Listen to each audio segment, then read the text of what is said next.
اگر کسی ساتھی کو عمرہ کی دعائیں نہ آتی ہیں لیکن عمرہ کا شوق ہے تو عمرہ ہوگا۔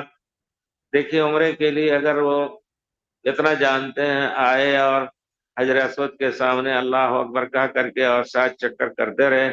کوئی بھی دعا پڑھتے رہے اپنی زبان میں بھی، اور پھر جب بھی حجر اسود پہ آئے،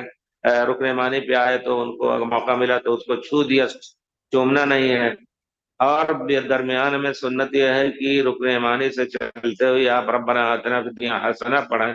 لیکن ان کی غلطی ہے کہ انہوں نے اتنا بھی نہیں، اتنے بڑے بیچارے محروم، اتنا بھی نہیں یاد کیا، پھر آئے حجر اسود پر اللہ اکبر کہا کر کے 7 چکر کیا تو طواف صحیح ہے، طواف صحیح ہے۔ لیکن اب وہ ہے کہ انہوں نے دعاؤں وغیرہ میں جو کمی کی اس میں اجر کی کمی ہو سکتی ہے، لیکن اگر واجبی عمرہ ہے، واجبی حج ہے تو طواف صحیح ہے۔ اسی طرح سعی میں بھی اگر وہ دعائیں نہیں آتے ہیں جو خاص پیارے رسول پڑھا کرتے تھے، تو انشاءاللہ اب کوئی بھی ذکر اذکار کرتے ہوئے اگر انہوں نے سعی کیا تو ان کی سعی اور ان کا حج، حج کا ہو یا عمرہ کا، وہ صحیح اور طواف صحیح ہے انشاءاللہ۔